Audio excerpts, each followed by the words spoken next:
गुरुर्देवो महेश्वरः गुरुः साक्षात् परब्रह्म तस्मै श्री गुरवे नमः.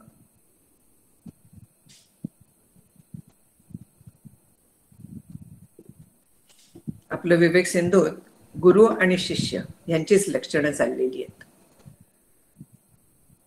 मला वाटतं आज काहीतरी मी उजेडाचं विसरले, जाऊन दे.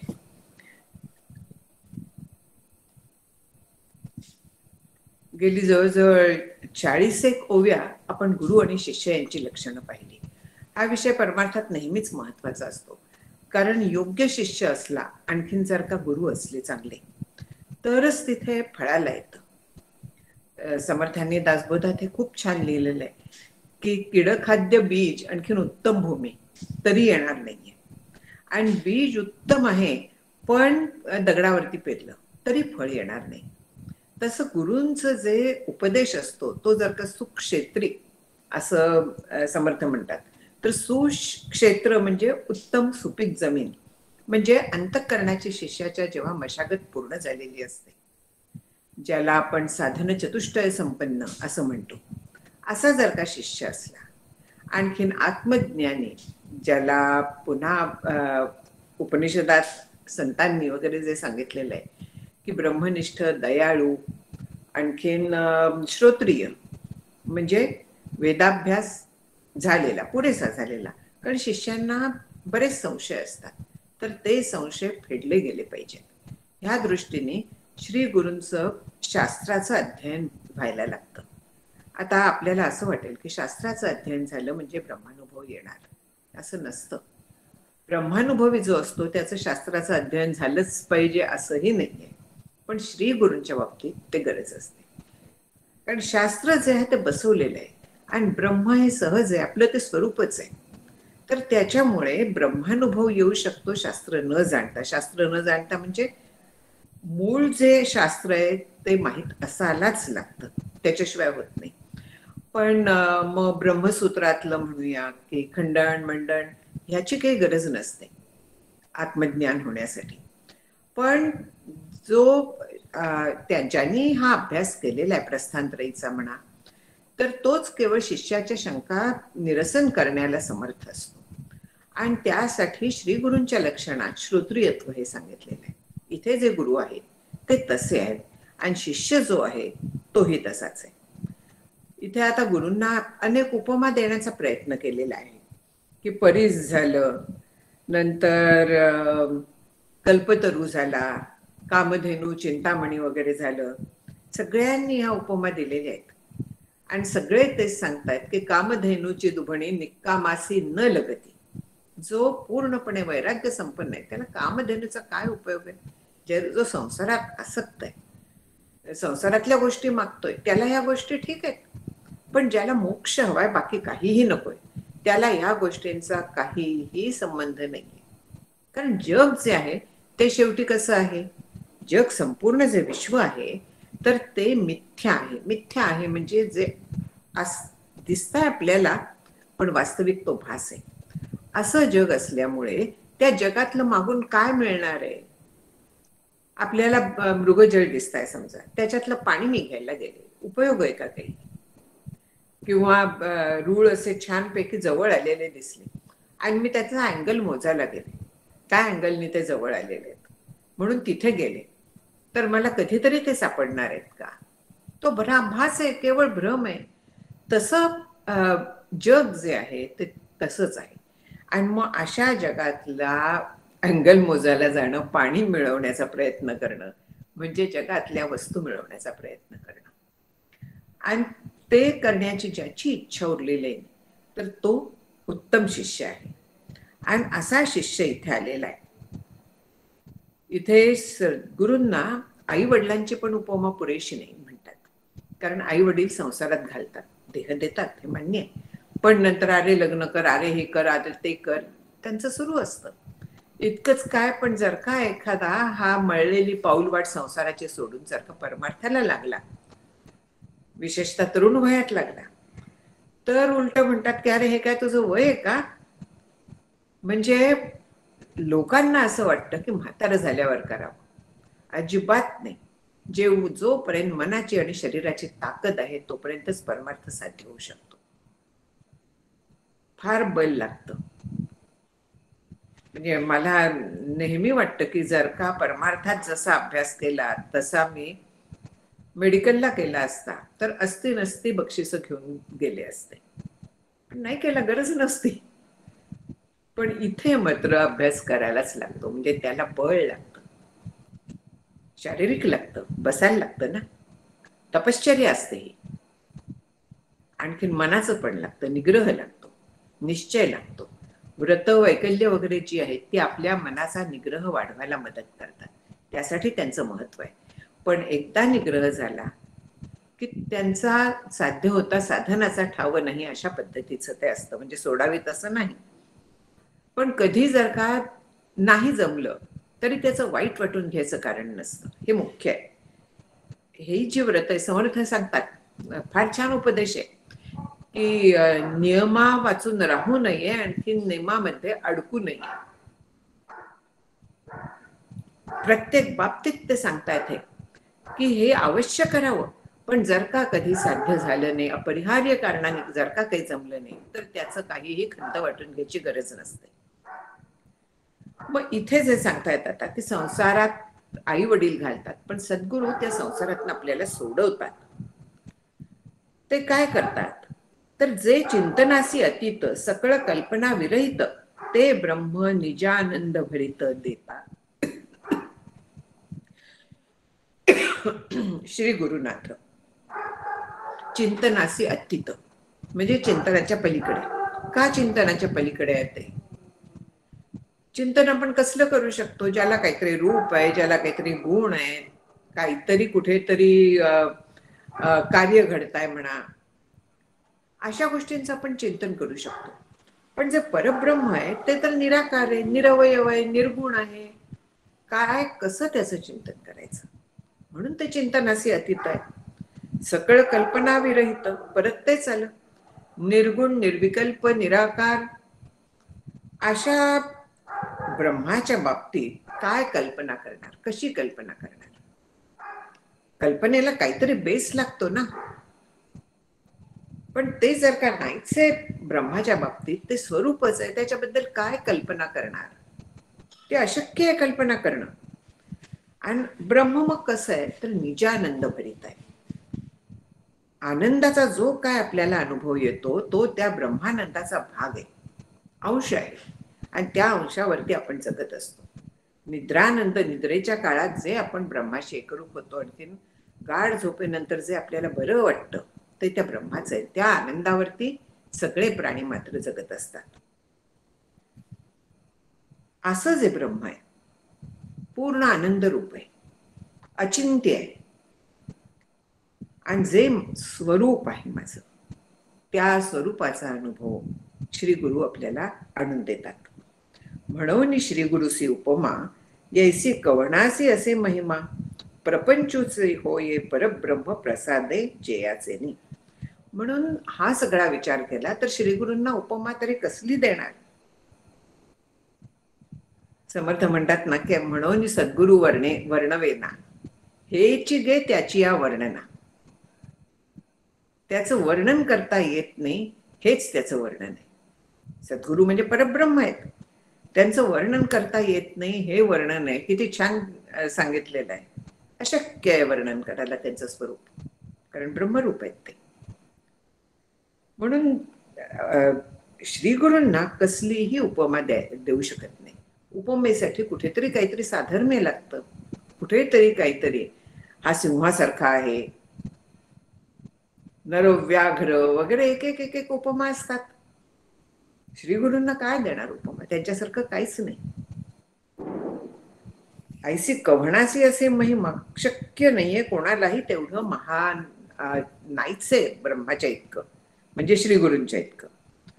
आणि त्यांचा प्रसाद मिळाला तर प्रपंचूची होय परब्रह्म. म्हणजे काय होतं? प्रपंचच ब्रह्मरूप होतो. म्हणजे काय होतं? जिथे तिथे ब्रह्म दिसायला लागतं. ब्रह्म तर डोळ्यांना दिसत नाही. मग प्रपंच परब्रह्म होतो. म्हणजे होतं काय तर आपल्या मनातला राग द्वेष अनुकूल प्रतिकूल ही जी सगळी द्वंद्व आहेत ती जातात. त्यांचं कारणच उरत नाही. कारण सगळीकडे एक तर ईश्वर बघतो, एक तर ब्रह्म बघतो, एक तर चैतन्य बघतो. सतत एकच राहतं असं नाही. परिस्थितीप्रमाणे सारासार विवेक, आत्मानात्म विवेक वगैरे वेगवेगळी नावं आहेत. नित्यानित्य विवेक ही कशासाठी आहे? चेतनाच्या बाबतीत आत्मानात्म विवेक असतो. सगळीकडे आत्मतत्व तेच भरून आहे हा आधी आपल्याला विचार करायला लागतो आणि त्याच्यानंतर ते पक्क होतं. जगामध्ये नित्यानित्य सारासार वगैरे विवेक असतो. जे दिसताय ते सगळं अनित्य, त्याच्या पलीकडे त्याच्या ज्याच्या अधिष्ठानावरती हे दिसताय ते नित्य सार आहे. हा म्हणजे आपली दृष्टी बदलते बघण्याची. चष्मा जेव्हा पहिल्यांदा येतो तेव्हा आपली अशीच दृष्टी बदलते की नाही? लांबचं दिसेनासं झालेलं असतं तर ते परत दिसायला लागतं. परत एकदा दृष्टी बदलते ते कॅटरॅक्ट वगैरे झाल्यानंतर बदलते. त्यावेळी तर इतकं कमी दिसायला लागलेलं असतं, सगळ्याचा रंग बदललेले असतात, ते सगळं परत बदलतं ते ऑपरेशन झाल्यानंतर. तसं श्रीगुरु ऑपरेशन करतात आपलं, आपल्याला वेगळा चष्मा देतात आणि त्या चष्म्यातनं पाहिल्यानंतर जडाजडी अंशी राहते जे सरसी ते चेतनागा ह्या पद्धतीने आपला निश्चय होऊन जातो. दिसत नाही चैतन्य, कधीही चैतन्य दिसणार नाहीये, पण सगळं चैतन्य रूप आहे, सगळीकडे ब्रह्म आहे हा बुद्धीचा निश्चय होतो. आणि बुद्धी निश्चय आत्मज्ञान ब्रह्मरूप भावी आपणा आपण ब्रह्मनिष्ठा राखे पूर्ण तत्परायण अहर्निशी म्हणून माऊली म्हणतात. म्हणजे काय आहे की बुद्धी निश्चय आत्मज्ञान, बुद्धीचा जेव्हा निसंशय निश्चय होतो, कसलीही शंका सुद्धा मनात राहत नाही, असा जो निश्चय होतो त्यावेळी आत्मज्ञान होतं आपल्याला. जरा जरी मनात कुठेही किंतु असला, कसलीही शंका असली ब्रह्माच्या स्वरूपाबद्दल, गुरूंच्या स्वरूपाबद्दल, तरी आपल्याला स्थिर ब्रह्मज्ञान होणार नाही. गुरूंच्या कृपेने त्याची झलक मिळू शकते, अनुभव येऊ शकतो, पण तो टिकत नाही, पुन्हा संसारात अडकू शकतो जर का आपला बुद्धीचा निश्चय झालेला नसला तर. आणि बुद्धीचा निश्चय व्हायला बुद्धी शुद्ध लागते, चित्त शांत लागतं, त्याच्याशिवाय बुद्धीचा निश्चय टिकणार नाही. पण बुद्धी निश्चय आत्मज्ञान ह्या एका शब्दातच सगळी साधना बसलेली आहे. कारण मागे मागे जर का आपण जायला लागलो तर चित्त शुद्ध करायला काय लागतं? निष्काम कर्म लागतं. निष्काम कर्म कितीतरी काळ करायला लागतं. बहुजन्मी आम्ही पुण्य केले किंवा बहुत सुकृताची जोडी म्हणून विठ्ठले आवडी, संतच सांगतात. जन्मोजन्मी आम्ही बहुपुण्य केले म्हणून. म्हणजे आपल्याला निष्काम कर्म, आणखीन ईश्वरार्पण बुद्धीने केलेलं कर्म हे काळ्या दगडावरची रेघ आहे. हे जोपर्यंत आपल्या हातनं घडत नाहीये तोपर्यंत आपण परमार्थात प्रगती नाही करू शकत.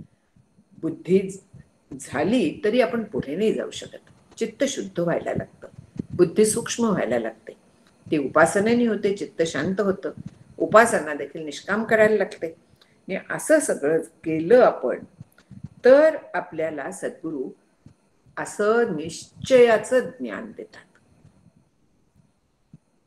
समर्थांनी संशयाचं ज्ञान आणि निश्चयाचं ज्ञान असे भेद छान सांगितलेले आहेत. आणि संशयाचं जे असतं ते वोखट म्हणून सांगितलेलं आहे, म्हणजे चांगलं नाही. संशयाचं ज्ञान निश्चयाचं आवश्यक आहे. आणखी बुद्धी निश्चय आत्मज्ञान. काय निश्चय येतो? ब्रह्मरूप भावी आपण आपण, मी ब्रह्म आहे हा तो निश्चय आहे. ब्रह्मनिष्ठा राखे पूर्ण, आणि ही निष्ठा अखंड सांभाळतो. तत्परायण अहर्निशी.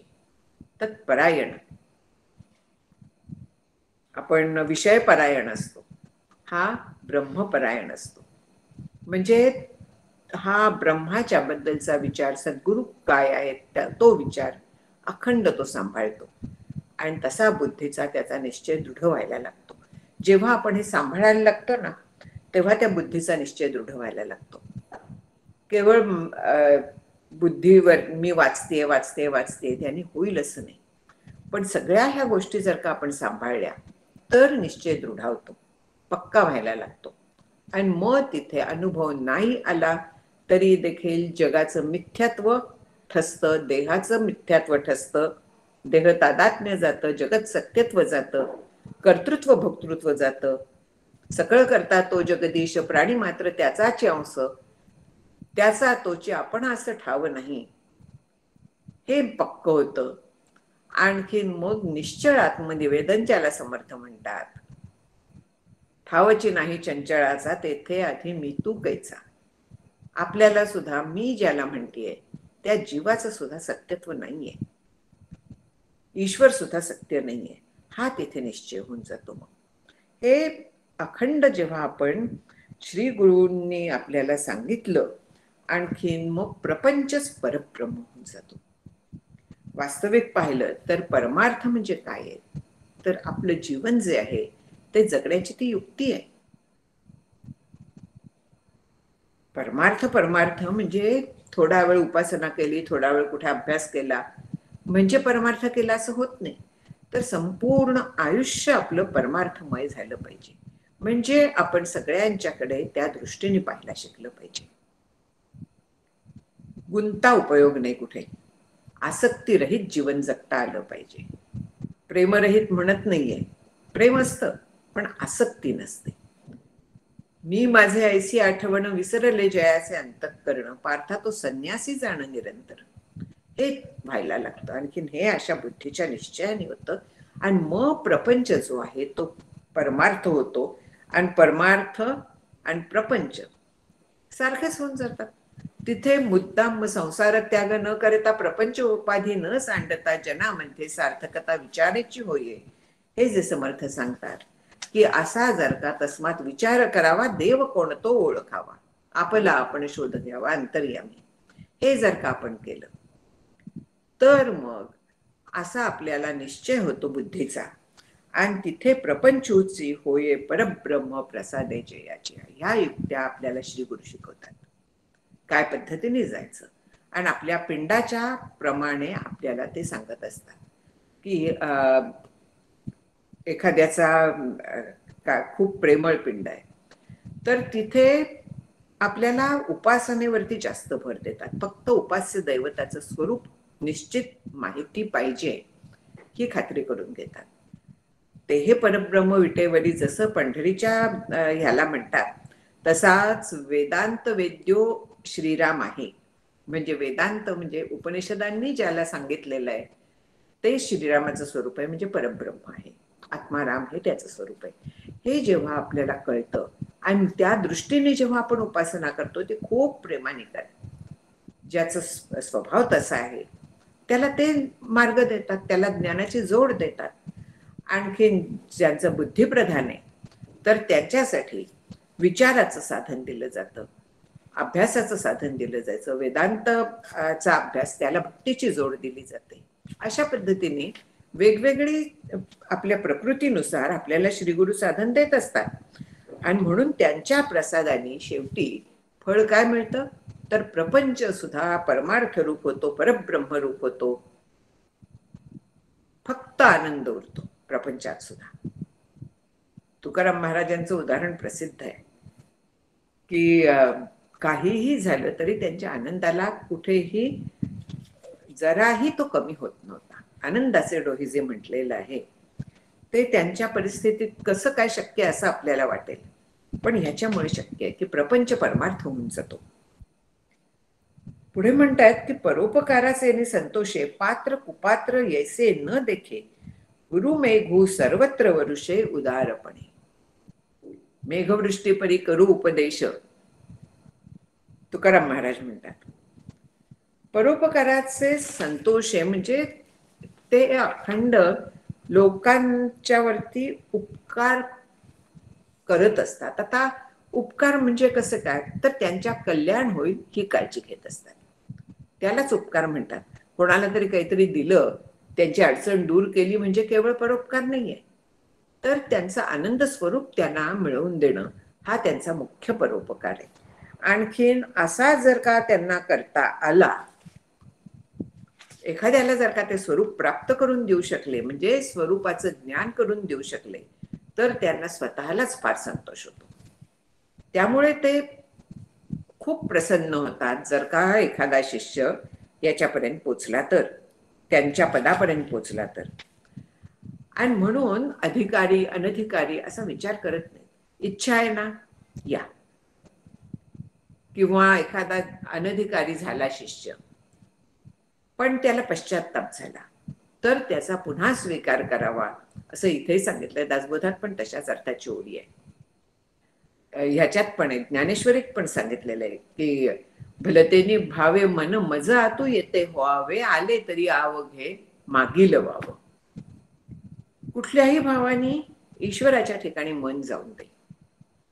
जसं रावण, कंस वगैरे, ती उदाहरणं नेहमी दिली पाहिजे जातात. शिशुपाल, दंतवक्त्र, द्वेष, पण तो कृष्णाबद्दलचा होता. तर अनधिकारी किंवा कुलक्षणी शिष्याला जर का पश्चाताप झाला, अनुताप झाला, आपलं चुकलंय असं कळलं, तर ते त्याला पुन्हा स्वीकारतात.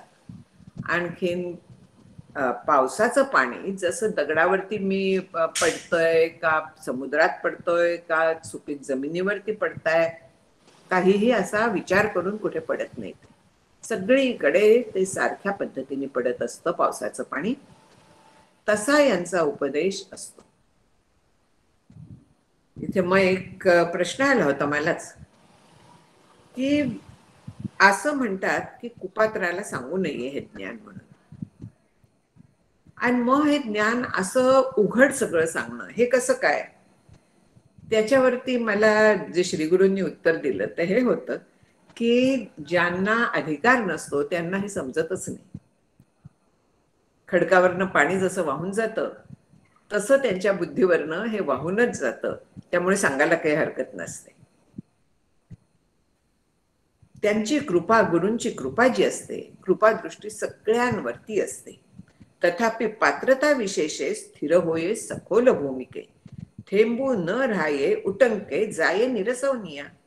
म्हणजे हे जरी त्यांनी मुक्तपणे सगळ्यांना उपदेश दिला, सगळ्यांवरती कृपा केली, तरी देखील शिष्य जर अधिकारी असला तर गुरुकृपेचं जे त्यांच्या दृष्टी म्हणतात ना, कृपेची कृपादृष्टी न्याहाळी वगैरे, ते पाणी त्यांच्या अंतःकरणाच्या सुपीक जमिनीत आत मुरतं. आपल्याला माहिती आहे की एक एकदा दगडावरनं वाहून जातं. आमच्या कोकणातली जी जमीन आहे ती मुरमाड आहे, ती रेताड म्हणूया, त्याच्यातनं पटकन निघूनच जातं, आत जातं पण ताबडतोब वाहून जातं, टिकत नाही. सुपीक जमीन जी असते ती पाणी स्वीकारते, आत घेते, धरून ठेवते. तसं इथे म्हटलंय की झिरपत झिरपत ते आतमध्ये मुरतं, खोलवर जातं, वाहून जात नाही, निघून जात नाही. हे शिष्याच्या अधिकारावरती आहे. आणि म्हणून शिष्याचा अधिकार चांगला लागतो. आपल्यात जर का नसला तर तो आपल्याला वाढवता येतो. आणखीन तो वाढवता येत नाही. आपण मोठं म्हणतो की काय करू, माझा स्वभावच तसा आहे, काय करू, मला त्याच्याशिवाय चालतच नाही. ज्या अर्थी संतांनी गीतेनी उपदेश केलाय, दैवी संपत विभाग योग आहे ना, दैवी आसुरी संपत्ती, ती का सांगितली आहे गीतेत? आसुरी संपत्तीचा त्याग करून दैवी संपत्ती अंगीकारावी म्हणून सांगितलेलं आहे. अभयम सत्व संशुद्धी ज्ञानयोग व्यवस्थिती वगैरे. किंवा संतांनी जो उपदेश केलाय, वेदांनी जो उपदेश केलाय की असं करावं असं करू नये, ते तसं करणं शक्य आहे निश्चयाने. त्याच्यासाठी स्वतःचा निश्चय लागतो, आपल्या बुद्धीची खात्री असायला लागते की हो, हे माझ्या हिताचं आहे, मला हे सांगितलेलं आहे म्हणून मी हे करणार आहे. अशा ह्याचा जर का आपला निश्चय झाला तर आपल्याला ते शक्य असतं, नाहीतर शक्य होत नाही. म्हणून हे पात्र जर का असला तर तो ते पाणी कृपेचं स्वीकारू शकतो, आणि मग त्याला दृढ अपरिवर्तनीय अपरोक्ष असं ज्ञान होतं, म्हणजे पक्क ज्ञान होतं, ते मूर्त. त्याला इथे जुन्या काळचं उदाहरण दिलंय की जैसे पुत्र विटाळले ते पितृधनाचे मुकले. शुद्ध झाले या विभागू पावले जियापरी. पुत्र जर का नालायक निघाला तर त्यांना पित्याची संपत्ती मिळत नाही किंवा कामाला येत नाही. मिळत नाही म्हणजे पूर्वीच्या काळी वडील घरातनं बाहेर काढू शकत होते दिडकी न देता. तेव्हा कोर्टाच्या अशा पद्धतीचा नियम नव्हता की त्याला मिळालंच पाहिजे वगैरे. ते जर का नालायक असला तर त्याला बाहेर काढत असत आणि पिता त्यांना धन देत नसे. पण जर का ते चांगले असले, काम करणारे असले, कर्तव्यदक्ष असले, सद्गुणी असले तर पिता त्यांना देतो. तैसे जगजनक ईश्वराचे ब्रह्मचे धन निज साचे शुद्ध जीव विभागीये तेथीचे. विभागीचे इथे लिहिलंय, विभागीये तेथीचे तदा अंश म्हणून या. जगाचा जनक ईश्वर आहे आणि त्याचं धन कुठलं आहे तर ब्रह्मानुभव रूप. ईश्वराला स्वतःच्या स्वरूपाचं कधीच विस्मरण नाहीये. ईश्वर नित्य मुक्त असं म्हटलेलं आहे. आणि असा जो ईश्वर आहे तो हे धन आपले अंश म्हणजे तिथे पुत्र म्हणूया आपण, अमृतस्य पुत्र म्हटलेलं आहे ना, तर असे आपले अंश असलेल्या जीवांना तो जणू काही वाटून देतो. जीव जो आहे तो ईश्वराचा अंश आहे आणि तो ब्रह्मच आहे. फरक आहे, ब्रह्माला अंश अंशी नाहीये, ते ईश्वराला आहे. ईश्वराचे आपण अंश आहोत सगळेजण, पण ब्रह्माचे अंश नाही आहोत, आपण ब्रह्मच आहोत. फार मोठा फरक आहे हा. भगवंतांनी गीतेतच सांगितलेलं आहे की ममैवांशो जीवलोके जीवभूत सनातनः मनःष्ठानी वगैरे सगळं सांगितलेलं आहे भगवंतांनी. चित्तासी न संडे विषय संगू तव जीवासी नव्हे ज्ञानाचा धन भागू म्हणून हा प्रसंगू आम्ही विस्तारिला. जर का त्या हे जे जीव आहेत मुमुक्ष म्हणूया, त्यांनी जर का विषयांचे चिंतन थांबवलं नाही तर ते पुत्र जे आहेत ते नालायक, आळशी, मूर्ख वगैरे संज्ञेला पात्र होतात आणि मग ब्रह्मानुभव रूप धन त्यांना ईश्वर देत नाही. हे सांगण्यासाठी उदाहरण दिलं. म्हणून हा प्रसंग आम्ही विस्तारिला हे जे म्हटलंय की जोपर्यंत आपण विषयाचा जवळ संग न घडे प्रकृतीचा वगैरे म्हटलेला आहे, संग हा प्रकृतीचा आणि विषयांचा जोवर सुटत नाही आपल्या मनातनं, हे मनाचं आहे मुख्य. देहाने जंगलात जावं असं अजिबात अपेक्षा नाहीये, पण मनातनं आसक्ती गेली पाहिजे. आपण जे त्याच्या मागे विचार करतो, विषयांचा केव्हाही संग बरा नाही, विषयी जे त्यांचाही संग बरा नाही, म्हणून आपली संगती कुठची आहे हा विचार महत्वाचा आहे. विषय भोगून आपण बाजूला टाकू शकतो, पण विषयी त्याचं अखंड चरवण करत बसतो, अखंड त्यांचाच विचार त्याच्या बोलण्यात तेच चालतं आणि म्हणून तो सतत विषयांच्या संगतीत असतो. त्याच्या संगतीत जो राहतो तोही आपोआप विषयांच्या संगतीत जातो. म्हणून विषयी जे असतात तर त्यांचा संग आणखीन वाईट असतो विषयांच्या संघांपेक्षा सुद्धा. हे सगळे संग कुसंग म्हणून टाळायचे. विषय भोगले की तिथल्या तिथे त्यांना पूर्ण विराम मिळाला पाहिजे. अरे कालची बासुंदी काय छान झाली होती, शिल्लक राहिली आहे का वगैरे वगैरे नाही. खाल्ली, एन्जॉय केली, संपलं. पुन्हा तो विषय मनात आणायचा नाही. विषय तिथल्या तिथे ठेवायचे. देखीजे देहींचा धर्मो देही ह्या पद्धतीने जायचंय. आणि असं जर का आपल्याला करता आलं, ह्यालाच दुसऱ्या भाषेत वर्तमान काळात जगा हे सांगतात. भाषा वेगळी असली तरी देखील तत्व तेच आहे, साधना तीच आहे. जगात कुठलीही नवीन साधना येत नाही, नवीन संप्रदाय येत नाही. जे सांगितलेलं आहे तेच वेगळ्या भाषेत मांडलं जातं.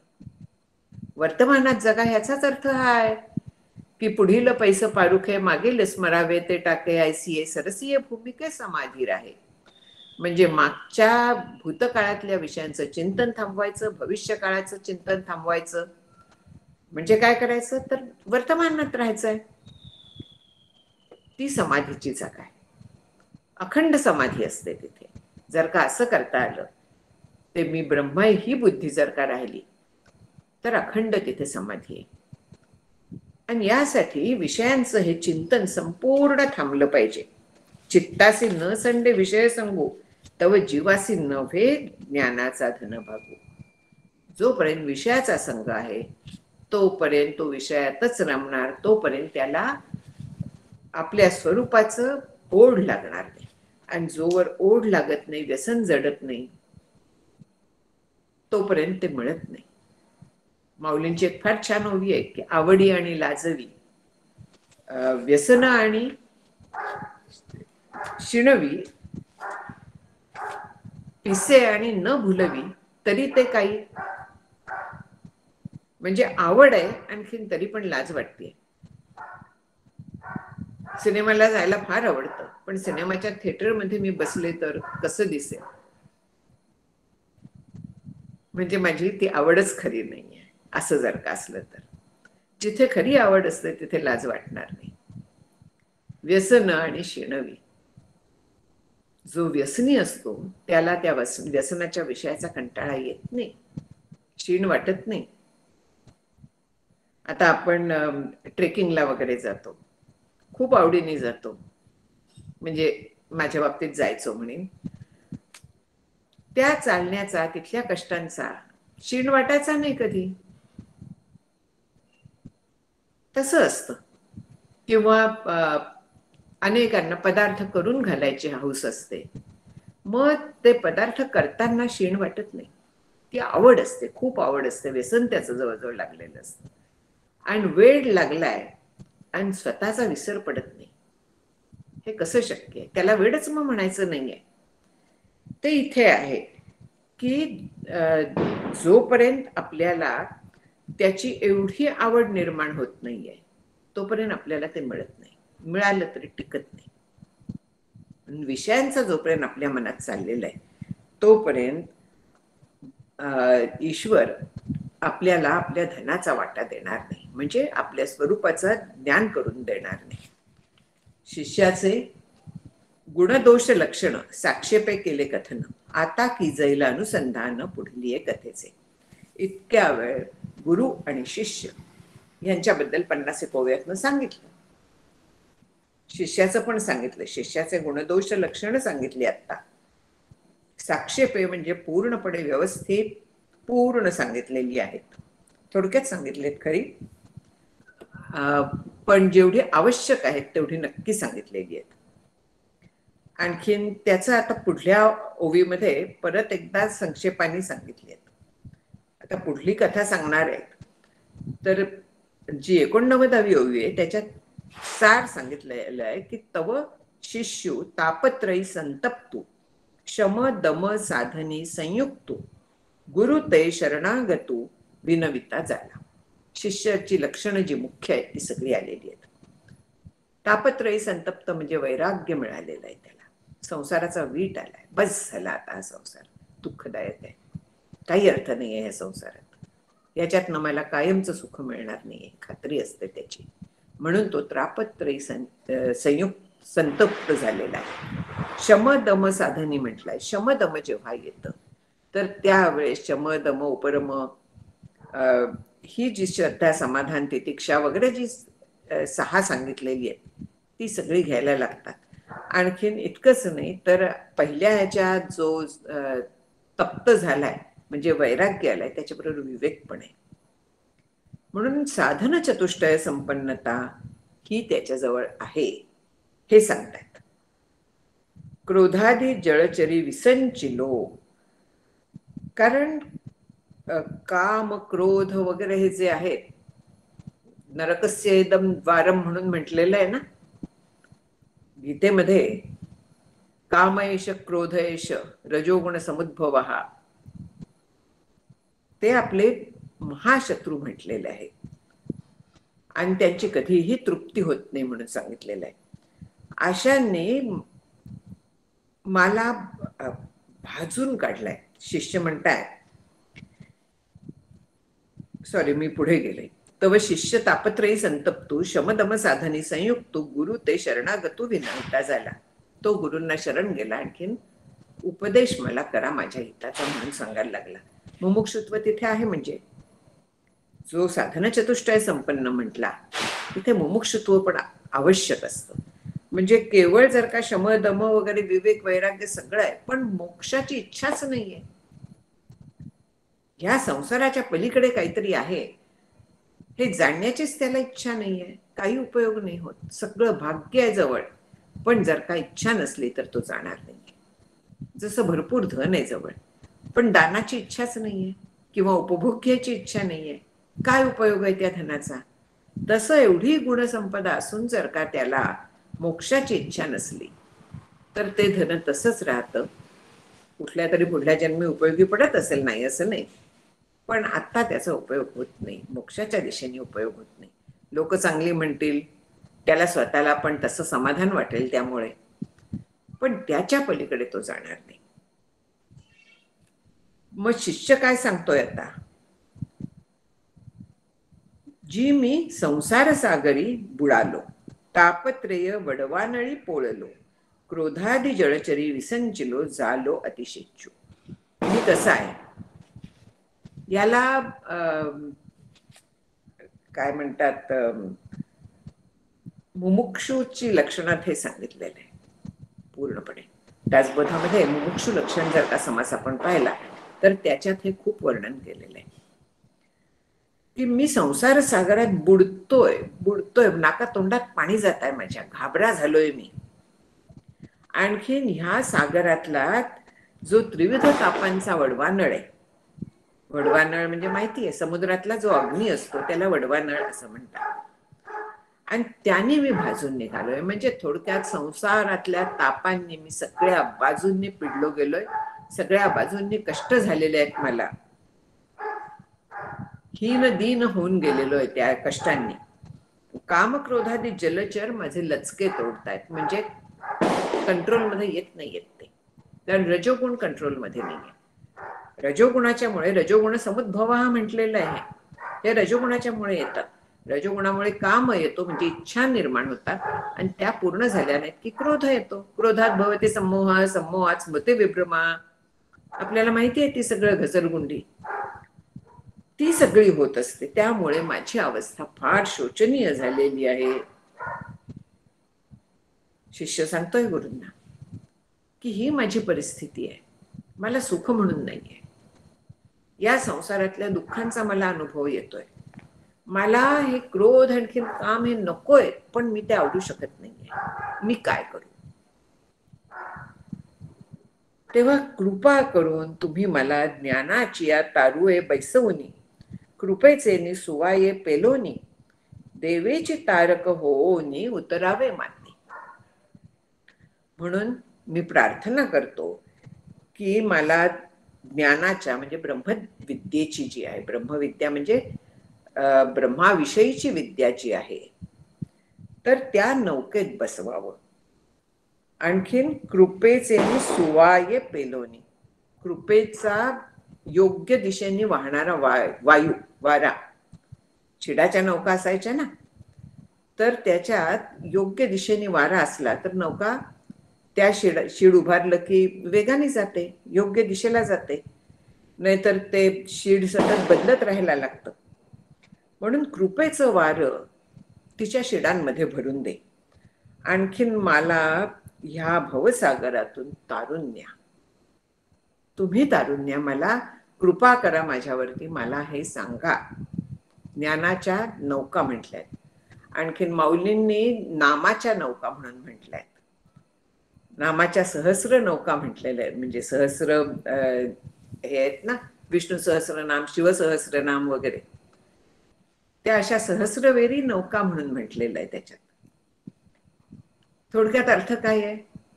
ह्या ज्या नौका आहेत ह्या तारून नेणाऱ्या, म्हणजे नामाच्या काय, ज्ञानाच्या म्हणा, ह्या सगळ्या आपल्याला संसार सागराच्या पलीकडे जायला मदत करतात. इतकी मदत होते की जो सर्व भावे मज भजला, तर त्याला काय होतं? ऐलीच थडी सरले माया जळ.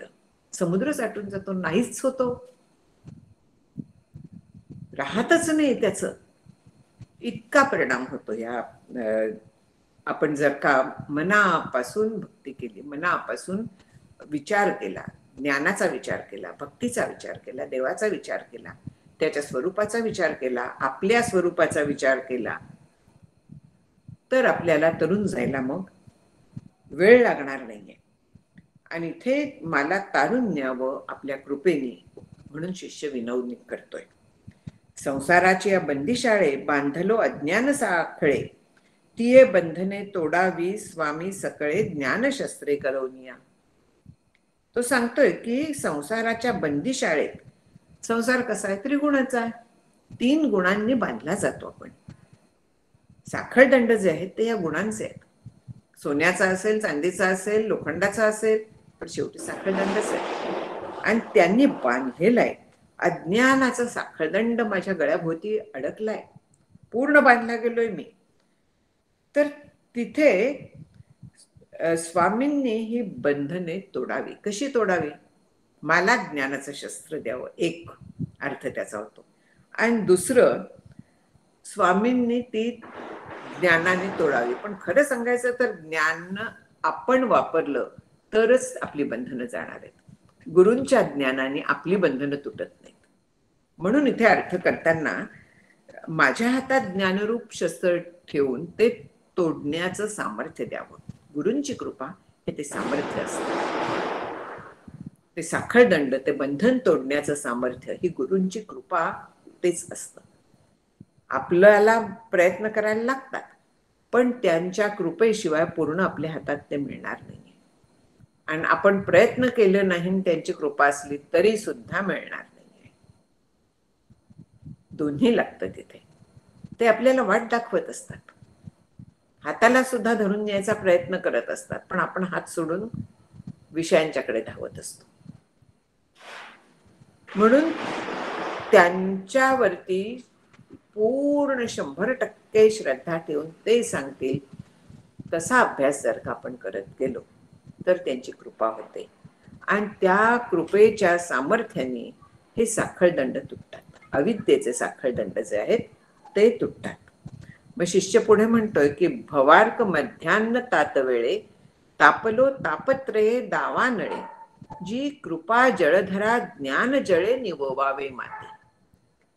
दुसरी उपमा दिली की भवार्क म्हणजे संसार रूप सूर्य, अर्क म्हणजे सूर्य, भव म्हणजे संसार सगळा. आणि हा सूर्य मध्यान्नी अगदी आलेला, डोक्यावर आलेला आहे, तापलाय संपूर्ण, त्रिविध तापरूप दाहक आहे, भाजून निघतोय मी, होरपळलाय. दावा नळ म्हणजे वणवा. त्या तापत्रयांच्या वणव्यामध्ये मी पूर्णपणे तापून निघालोय, पोळलोय.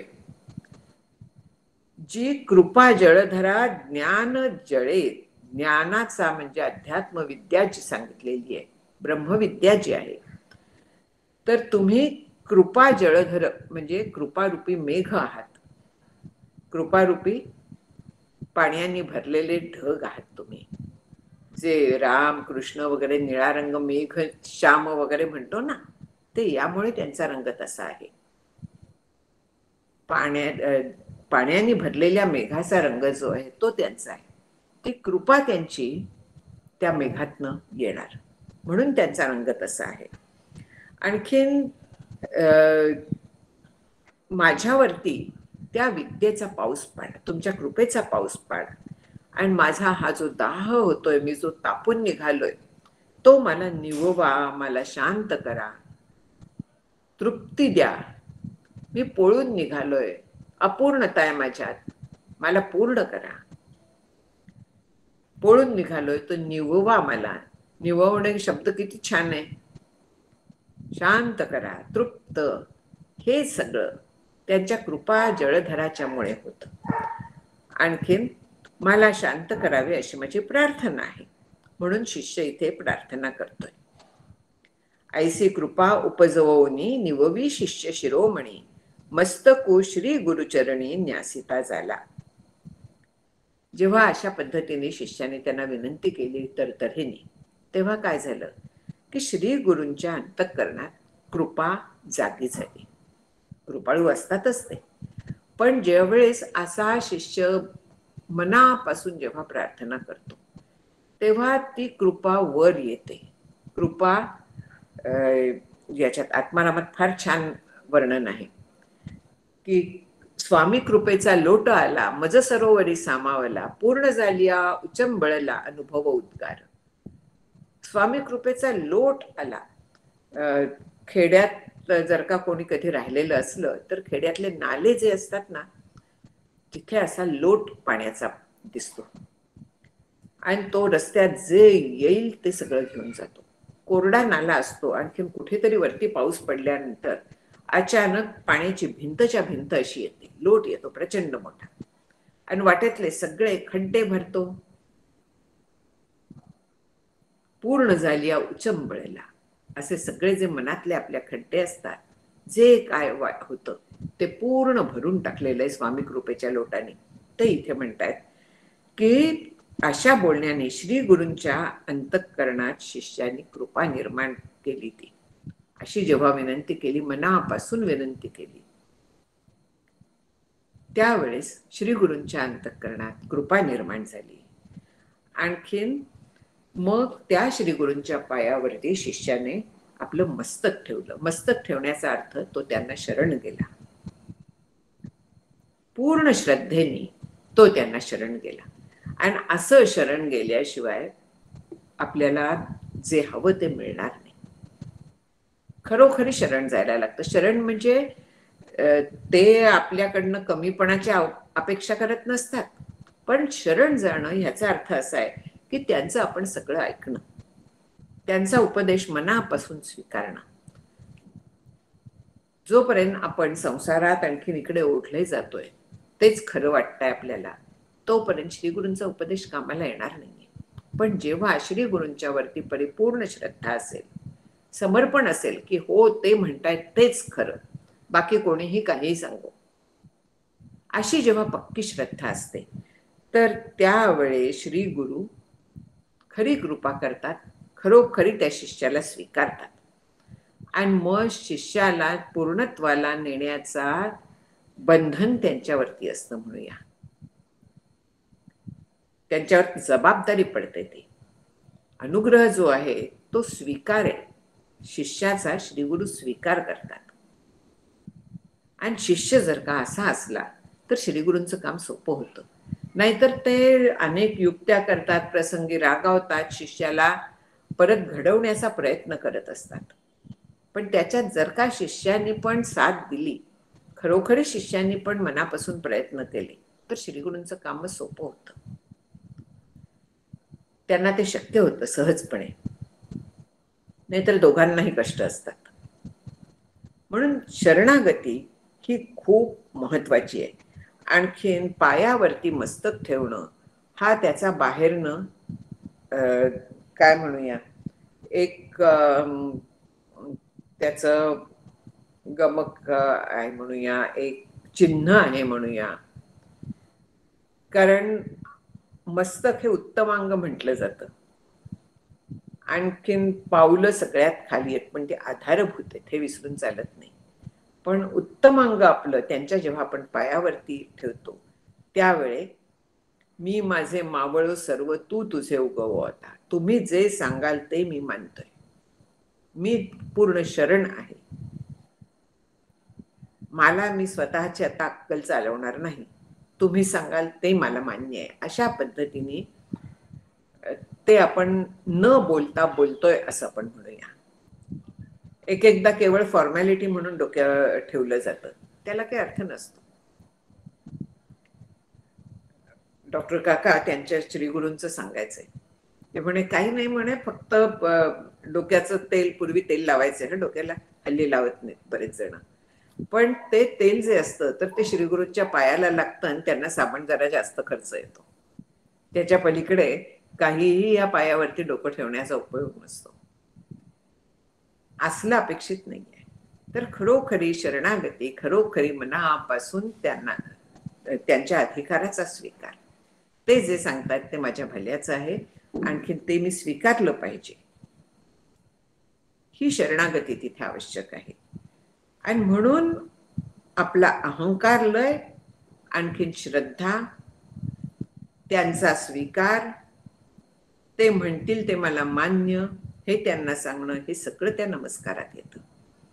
आणि असा नमस्कार त्या शिष्याने अत्यंत दयाळू अशा श्री गुरूंच्या पायावरती आपलं मस्तक ठेवलं आणि तो त्यांना विनंती करायला लागला. विनंती आपण पुढल्या वेळेस बघूया. 94 पर्यंत झालेले आहेत आपले आता. काही जर का असले प्रश्न तर. अतिशय सुंदर ज्योत्स्नाताई. मी लहान तोंडी मोठा घास घेते की दिवाळीच्या वेळेला हे सुंदर प्रवचन ऐकायला मिळालं आणि हॅपी दिवाळी. थँक्यू. हा, मी सांगणारच होते सगळ्यांना दिवाळीच्या शुभेच्छा म्हणून. एकदा ग्रुपवरती टाकली आहेत, पण आत्ताही सांगते सगळ्यांना.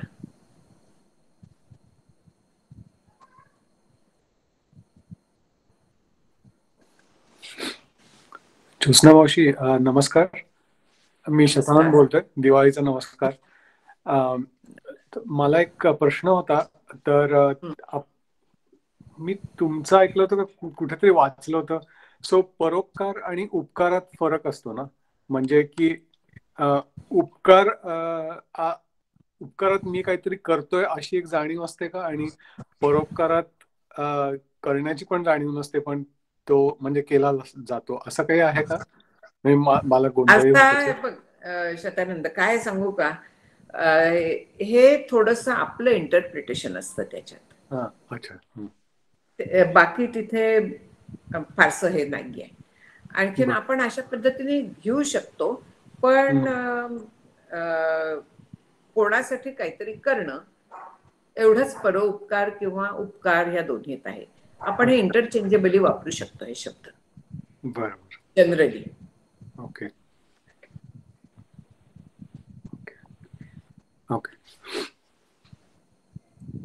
अजून एक खूपच म्हणजे टँजेन्शियल क्वेश्चन होता. कल्पनेच्या बाबतीत प्रश्न होता की जीवनमुक्त जो असतो त्याला इच्छा होते, हे आपण बघितलं की प्रारब्धामुळे त्याला इच्छा होते, पण त्याला कल्पना करतो का तो? म्हणजे इन द सेन्स की जसं समर्थांनी लिहिलं की कल्पना लेश तोही नसावा. म्हणजे जसं तिथे जो ऍक्च्युअल पोचलेला आहे त्याला खरं कल्पनाही येऊ नये, आणि किंवा कल्पनेचा असा विचार केल्यानंतर असं वाटतं की मी जेव्हा कल्पना करतो म्हणजे माझ्या या आत्ताच्या अवस्थेत, तेव्हा नेहमी अहम म्हणजे मी असतोच त्या कल्पनेत किंवा म्हणजे कुठेतरी. पण मग जीवनमुक्त तो नसतोच, म्हणजे तो ब्रह्मच झालेला असतो. तर त्याला म्हणजे त्या दृष्टिकोनातनं कल्पना येते का अशी, म्हणजे का नाही येत? हे बघ, तो ब्रह्मच झालेला असतो, पण तो ब्रह्म आहे हे तो विसरलेला असतो. त्याच्या मनात कल्पना आपल्यासारख्या, म्हणजे असं झालं पाहिजे, काय म्हणूया, असं झालं तर, किंवा हे मनोराज्य वगैरे असल्या कल्पना नसतात. तिथे जर का संकल्प उठले तर ते प्रारब्धाच्यामुळे उठू शकतात, पण त्याचं तो मनोराज्यात रूपांतर कधी करणार नाही.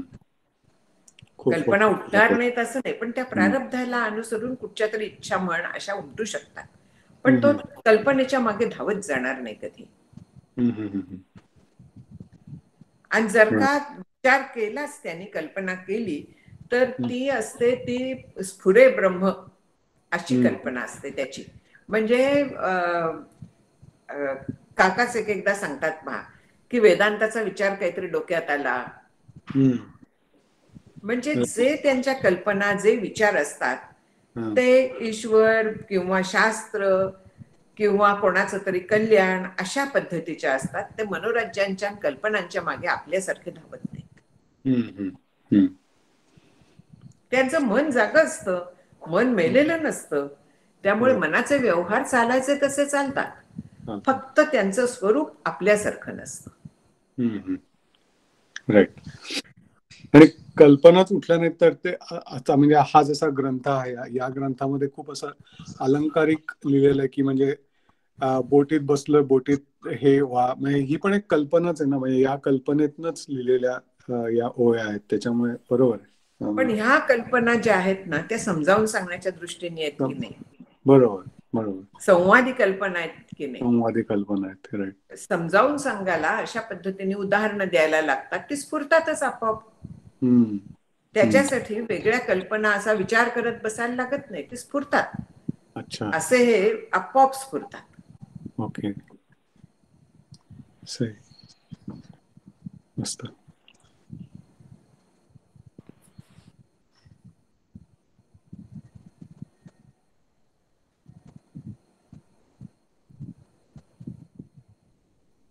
आपण आपल्या दृष्टिकोनातनं त्यांचं मापायला जातो, पण ते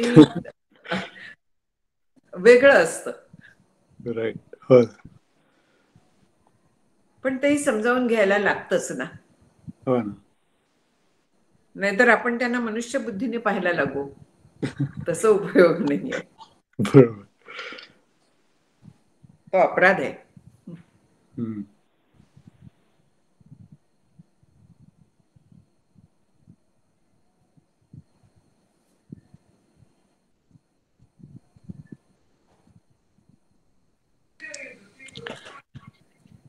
आत्ताच एक आपण म्हणाला ज्योत्स्नाताई की ते ब्रह्मच झालेले असतात पण ते विसरलेले असतात. ह्याच्यात मला जरा म्हणजे काय असं वाटलं. स्त्री आहे हे लक्षात किती राहतं तुमच्या? स्वतःला नाही आठवण करून देता तुम्ही? नाही नाही नाही तसं असतं. म्हणजे ब्रह्म सहजता, झालेले आणि मी ब्रह्म आहे. सहजता आहे. हा.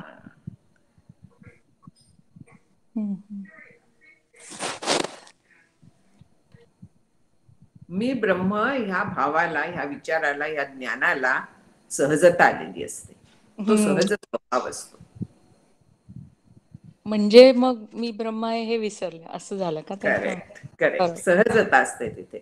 मुद्दाम आठवण करून द्यायला लागत नाही. प्रसंगाने येऊ शकतं ते वरती, येणार नाही असं नाही. जसं आपलंही येऊ शकतं प्रसंगाने. पण असं एकदम वाटलं की मी ब्रह्म याच्यासाठी एवढा खटाटोप करून मग शेवटी ते विसरलं असं काहीतरी मला वाटतं. असं नाहीये, तसं विसरणं नाहीये. हे सहजतेत जाणं, मुडणं. ओके. Got it.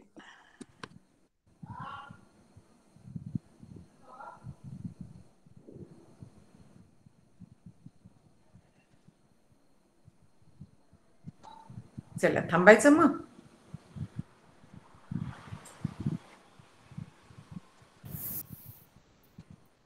श्लोक घेऊ. शुभेच्छा परत एकदा देते सगळ्यांना. सगळ्यांना दिवाळीच्या खूप खूप शुभेच्छा.